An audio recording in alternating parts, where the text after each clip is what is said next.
உங்கள் நோக்கம் புரிகிறது. விறுவிறுப்பான, ஓட்டம் குறையாத, படிப்பவரை ஈர்க்கும் கருத்துக் கட்டுரை வேண்டும். ஆனால் உறுதிப்படுத்தப்படாத தனிப்பட்ட குற்றச்சாட்டுகளை உண்மையாக எழுதாமல் பொதுவெளியில் பேசப்பட்ட விமர்சனங்கள் மற்றும் பொதுமக்கள் எழுப்பும் கேள்விகளை மையமாக வைத்து எழுதுகிறேன்.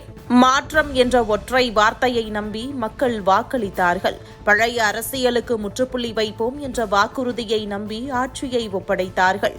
ஆனால் சில மாதங்களிலேயே இன்று மக்கள் மத்தியில் அதிகம் ஒலிப்பது குதிரை பேர அரசு, சோஃபா மாடல் அரசு என்ற விமர்சனங்கள் தான்.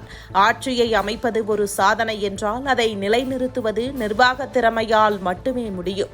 ஆனால் இன்று பேசப்படுவது நிர்வாக வெற்றிகள் அல்ல, தொடர்ந்து எழும் சர்ச்சைகளும் கேள்விகளும் தான். ஒருபுறம் சட்டம் ஒழுங்கு குறித்து அச்சம் அதிகரித்ததாக விமர்சனங்கள் எழுகின்றன.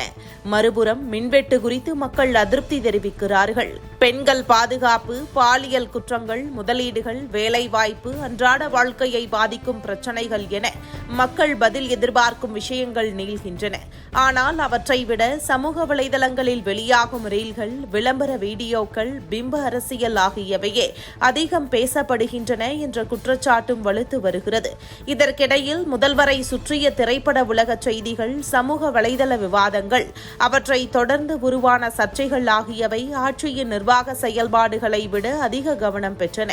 குறிப்பிட்ட அரசு நிகழ்வில் அதிகாரப்பூர்வ பொறுப்பு இல்லாத நடிகை த்ரிஷாவுக்கு போலீஸ் பாதுகாப்பு வழங்கப்பட்டதாக வெளியான காட்சிகளும் செய்திகளும் புதிய கேள்விகளை எழுப்பின. இந்த பாதுகாப்பு எந்த அடிப்படையில் வழங்கப்பட்டது? இதற்கான நடைமுறை என்ன? அரசு இதை பற்றி வெளிப்படையாக விளக்காதது ஏன் என்ற கேள்விகள் பொதுமக்களிடையே பரவின. ஒரு ஜனநாயக அரசில் அரசு வளங்கள் பயன்படுத்தப்படும் எந்த முடிவாக இருந்தாலும் அதற்கான விளக்கத்தை மக்கள் எதிர்பார்ப்பது இயல்புதான். மக்களின் வாக்கால் பதவிக்கு வந்த அரசு மக்களின் நம்பிக்கைக்கே முதலில் பதில் சொல்ல வேண்டுமே தவிர தேவையற்ற சர்ச்சைகளுக்கு இடமளிக்க கூடாது என்பதே பலரின் கருத்தாக உள்ளது. ஒரு முதல்வரின் வெற்றியை தீர்மானிப்பது சமூக வலைதள ட்ரெண்டுகள் அல்ல. மக்கள் பாதுகாப்பாக வாழ்கிறார்களா? மின்சாரம் சீராக கிடைக்கிறதா? முதலீடுகள் வருகிறதா?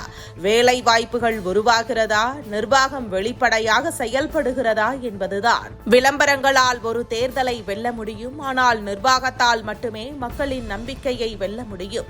மக்கள் எதிர்பார்த்த மாற்றம் தரையில் தெரியாமல் திரையில் மட்டும் தெரிகிறது என்ற விமர்சனம் வலுப்பெறும்போது அந்த அசுரம் தன்னை தானே சுய பரிசோதனை செய்ய வேண்டிய கட்டாயம் உருவாகிறது. மக்கள் எழுப்பும் கேள்விகளுக்கு தெளிவான பதிலும் வாக்குறுதிகளுக்கு இணையான செயல்பாடுகளும் இல்லையெனில் மாற்றத்தின் அரசு என்ற பிம்பம் மெல்ல எதிர்பார்ப்புகளை ஃபெயிலியராக்கிய அரசு என்ற விமர்சனமாக மாறிவிடும்.